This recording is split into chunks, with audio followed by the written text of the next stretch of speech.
ಶ್ರೀ ಗಣೇಶಾಯ ನಮಃ. ಶ್ರೀ ಗುರುಭ್ಯೋ ನಮಃ. ಶ್ರೀ ಸರಸ್ವತ್ಯೈ ನಮಃ. ಶ್ರೀಮಾತ್ರೇ ನಮಃ. ಎಲ್ಲರಿಗೂ ನಮಸ್ಕಾರಗಳು. ಆತ್ಮೀಯರೇ, ಸೌಂದರ್ಯ ಲಹರಿಯ 40ನೆಯ ಶ್ಲೋಕ. ತಟಿತ್ವಂತಂ ಶಕ್ತ್ಯಾತಿಮಿರ ಪರಿಪಂಥಿ ಸ್ಫುರಣಯ ಸ್ಫುರನ್ನಾನಾರತ್ನಾಭರಣ ಪರಿಣಧ್ಯೇಂದ್ರ ಧನುಷಂ ತವ ಶ್ಯಾಮಂ ಮೇಘಂ ಕಮಪಿ ಮಣಿಪೂರೈಕ ಶರಣಂ ನಿಷೇವೆ ವರ್ಷಂತಂ ಹರಮಿಹಿರ ತಪ್ತಂ ತ್ರಿಭುವನಂ. ಹೇ ಭಗವತಿಯೇ, ನೀನು ನಿನ್ನ ಗೃಹವಾದ ಮಣಿಪೂರ ಚಕ್ರದಲ್ಲಿ ವಾಸವಾಗಿದ್ದು, ಆ ಮಣಿಪೂರ ಚಕ್ರದಲ್ಲಿ ಅಂಧಕಾರಕ್ಕೆ ಶತ್ರುವಾದಂತಹ ಮಹಾಮಿಂಚಿನಂತಹ ಪ್ರಕಾಶಮಾನವಾಗಿರುವೆಯಮ್ಮ. ಹೊಳೆಯುವ ಅನೇಕಾನೇಕ ರತ್ನಗಳಿಂದ ನಿರ್ಮಾಣವಾದಂತಹ ಕಾಮನ ಬಿಲ್ಲು ಅನ್ನುವ ಇಂದ್ರ ಚಾಪವನ್ನು ನೀನು ಧರಿಸಿರುವೆಯಮ್ಮ. ಇನ್ನು ನಿನ್ನ ನಾಥ ಶ್ಯಾಮಲವರ್ಣದ ಮೇಘದಂತಿರುವಂಥ ಶಿವನು ವಿಶ್ವದ ಅಂಧಕಾರವನ್ನು ಹರಿಸುವಂಥ ಸೂರ್ಯನಂತಿದ್ದರೆ, ನೀನು ಮೂರೂ ಲೋಕಕ್ಕೂ ಮಳೆಯನ್ನು ಸುರಿಸುವಂಥ ಅವರ್ಣನೀಯವಾದ ಮೇಘ ಸ್ವರೂಪಳಾಗಿರುವೆಯಮ್ಮ. ಇಂತಹ ಶಿವಶಕ್ತಿಗಳಾದ ನಿಮ್ಮಿಬ್ಬರನ್ನ ನಾನು ಸದಾಕಾಲ ಸ್ಮರಣೆ ಮಾಡುತ್ತೇನೆ ಅಂಥೇಳಿ ಈ ಶ್ಲೋಕದಲ್ಲಿ ಶ್ರೀ ಶ್ರೀ ಶಂಕರ ಭಗವತ್ಪಾದರು ಮಣಿಪೂರ ಚಕ್ರದಲ್ಲಿರಬಹುದಾದ ಶಿವಶಕ್ತಿಗಳ ಮಹತ್ವವನ್ನು ಹೇಳಿದ್ದಾರೆ. ಆತ್ಮೀಯರೇ, ಮಣಿಪೂರ ಚಕ್ರವು ಪಂಚಭೂತಗಳಲ್ಲಿ ಜಲತತ್ವಕ್ಕೆ ಸಂಬಂಧವಾಗಿರುವಂಥದ್ದು ಮತ್ತು ಮಣಿಪೂರ ಚಕ್ರವು ಹೆಸರೇ ಹೇಳುವಂತೆ ಮಣಿಪೂರ ಅಂದರೆ ಅತ್ಯಂತ ಪ್ರಕಾಶಮಾನವಾಗಿರುವಂಥದ್ದು ಅಂತ. ಹೀಗಾಗಿ ತಟಿತ್ವಂತಂ ಶಕ್ತಿಯ ತಿಮಿರ ಪರಿಪಂಥಿ ಸ್ಫುರಣಯ ಸ್ಫುರನ್ನಾನಾರತ್ನಾಭರಣ ಪರಿಣಧ್ಯೇಂದ್ರ ಧನುಷಂ ಅಂತ ಆರಂಭ ಮಾಡಿದ್ದಾರಲ್ಲ, ಅಂಧಕಾರವನ್ನ ಸಂಪೂರ್ಣವಾಗಿ ಹರಣ ಮಾಡುವಂಥ ನಾನಾ ರತ್ನಗಳಿಂದ ಮಾಡಿರುವಂಥ ಆ ಚಾಪವನ್ನ, ಇಂದ್ರಧನುವನ್ನ ಹಿಡಿದಿರುವೆಯಮ್ಮ ನೀನು. ಅದನ್ನೇ ಇಲ್ಲಿ ಕಾಮನ ಬಿಲ್ಲಿಗೆ ಹೋಲಿಸಿ ಹೇಳಿದ್ದಾರೆ. ನೋಡಿ, ಮೋಡ ಇಲ್ಲ ಅಂದರೆ ಕಾಮನ ಬಿಲ್ಲು ಉತ್ಪತ್ತಿಯಾಗೋದಿಲ್ಲ, ಕಾಣೋದಿಲ್ಲ. ಮತ್ತು ಮೇಘಗಳಲ್ಲಿರುವಂತಹ ಎರಡು ಲಕ್ಷಣ, ಒಂದು ಮಿಂಚು, ಎರಡನೆಯದ್ದು ಜಲ. ಈ ಮಿಂಚು ಅನ್ನುವಂಥದ್ದು ಅಗ್ನಿತತ್ವ, ಮೇಘ ಜಲತತ್ವ. ಹಾಗಾಗಿ ಮಿಂಚು ಮತ್ತು ಮೇಘಗಳು ಒಂದನ್ನ ಒಂದು ಬಿಟ್ಟು ಇರೋದಿಲ್ಲ. ಹೀಗಾಗಿ ಈ ಮೇಘ ಹಾಗೂ ಮಿಂಚುಗಳಿಂದಲೇ ಮಳೆ ಉತ್ಪನ್ನವಾಗುವಂಥದ್ದು, ಸುರಿಯೋದು ಹೀಗೆ ಅಂತ. ಹೀಗಾಗಿ ಶಿವಶಕ್ತಿಗಳು ಯಾವುದೇ ಚಕ್ರದಲ್ಲಿದ್ದರೂ ಅವರು ಏಕಸ್ವರೂಪವಾಗಿಯೇ ಇರ್ತಾರೆ ಎನ್ನುವ ಸಮಯಾಚಾರದ ಹಿನ್ನೆಲೆಯಲ್ಲಿ ನಾವು ಅನೇಕ ಉದಾಹರಣೆಗಳನ್ನು ನೋಡ್ತಾ ಬರ್ತಾ ಇದ್ದೇವೆ.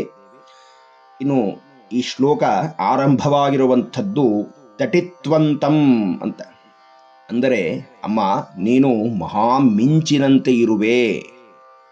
ಮುಂದೆ ಹೇಳ್ತಾರೆ ತಿಮಿರ ಪರಿಪಂಥಿ ಅಂತ, ಅಂದರೆ ಕತ್ತಲೆಯನ್ನು ನಾಶ ಮಾಡುವಂತಹ ಮಹಾಮಿಂಚು ಅಂತ.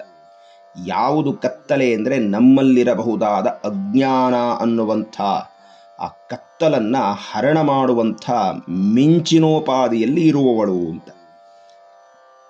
ತಿಮಿರ ಅಂದರೆ ಕತ್ತಲು. ಈ ಕತ್ತಲು ಸೃಷ್ಟಿಯಾಗೋದು ಯಾವಾಗ ಅಂದರೆ ಹೆಚ್ಚು ಮೋಡ ಆವರಿಸಿದಾಗ. ಆಕಾಶದಲ್ಲಿ ಅತಿಯಾದ ಮೋಡ ಏರ್ಪಟ್ಟಾಗ ಸಹಜವಾಗಿ ಕತ್ತಲಾಗತ್ತೆ. ಆದರೆ ನೀನು ಆ ಕತ್ತಲನ್ನ ಹರಿಸುವಂಥ ಮಿಂಚಿನಂತಿರುವೆಯಮ್ಮ. ನೋಡಿ, ಸೂರ್ಯನು ಪ್ರಕಾಶಮಾನವಾಗಿ ಹೊಳೆಯುತ್ತಿದ್ದಾಗ ಮಿಂಚು ಬರೋದು ಇಲ್ಲ, ಕಾಣೋದು ಇಲ್ಲ. ಆದರೆ ಕಾರ್ಮುಗಿಲ ಮಧ್ಯದಲ್ಲಿ ಮಾತ್ರವೇ ಅದು ಸ್ಪಷ್ಟವಾಗಿ ಕಾಣುತ್ತೆ.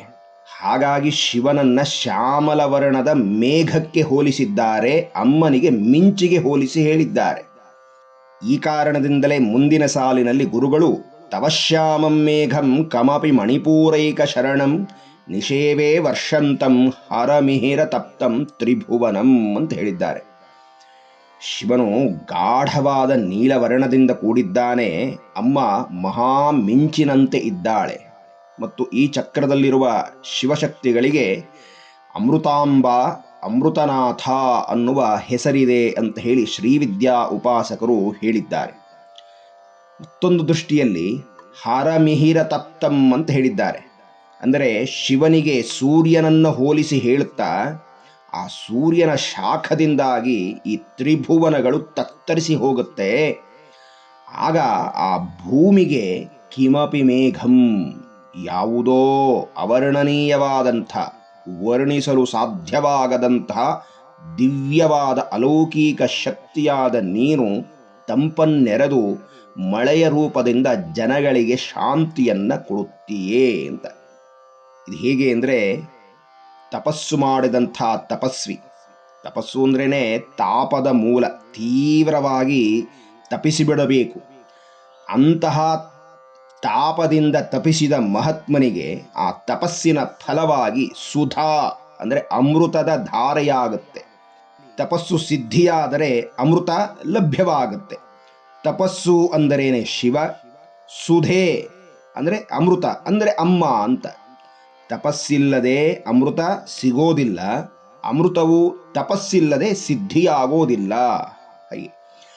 ಹೀಗಾಗಿ ಶ್ರೀವಿದ್ಯಾ ತಂತ್ರದಲ್ಲಿ ಮಣಿಪೂರ ಚಕ್ರಕ್ಕೆ ಸಂಬಂಧಿಸಿದಂತೆ ಈ ಶ್ಲೋಕವನ್ನು ಹೇಳ್ತಾರೆ. ಮಣಿಪೂರೈಕ ವಸತಿ ಪ್ರಾವೃಷ್ಯಣ್ಯ ಸದಾಶಿವ ಅಂಬುದಾತ್ಮ ತಯಾಭಾತಿ ಸ್ಥಿರ ಸೌದಾಮಿನಿ ಶಿವ ಅಂತ ಹೇಳಿದ್ದಾರೆ. ಅಂದರೆ ಈ ಮಣಿಪೂರ ಚಕ್ರದಲ್ಲಿ ಶಿವನು ಮಹಾಕಾಂತಿಯಿಂದ ಕೂಡಿದ ಸೂರ್ಯನಾಗಿದ್ದರೆ ಅವನ ಕಿರಣಗಳೇ ಅಗ್ನಿಯ ಜೊತೆ ಕೂಡಿ ಮೇಘರೂಪವಾದ ಜಲವಾಗಿ ಮಳೆಯಾಗಿ ಸುರಿಯುತ್ತೆ. ಹೀಗಾಗಿ ಆ ಶಿವನನ್ನ ಬಿಡಲಿರಲಾರದ ಸೌಧಾಮಿನಿಯಾಗಿ ಅಮ್ಮ ಇದ್ದಾಳೆ. ಶಿವ ಮೇಘರೂಪದಲ್ಲಿದ್ದರೆ ಆ ಮೇಘದಲ್ಲಿ ಸ್ಥಿರವಾಗಿ ಅವನನ್ನು ಬಿಡದಂಥ ಸೌದಾಮಿನಿಯಾಗಿದ್ದಾಳೆ ಶಿವ ಅನ್ನುವಂಥ ಜಗನ್ಮಾತೆ ಅಂತ ಹೇಳಿದ್ದಾರೆ. ಇಂತಹ ಆ ಶಿವಶಕ್ತಿಗಳಿಗೆ ನಮಸ್ತ. ಈ ಶ್ಲೋಕವನ್ನು ನಮಗೆ ಕೊಟ್ಟಂಥ ಶ್ರೀ ಶ್ರೀ ಶಂಕರ ಭಗವತ್ಪಾದರ ಚರಣಾರವಿಂದಕ್ಕೆ ನಮಸ್ತ. ಮುಂದಿನ ಉಪನ್ಯಾಸದಲ್ಲಿ ಮುಂದಿನ ಶ್ಲೋಕವನ್ನು ಚಿಂತನೆಯನ್ನು ನಡೆಸೋಣ. ಎಲ್ಲರಿಗೂ ವಂದನೆಗಳು, ನಮಸ್ಕಾರ.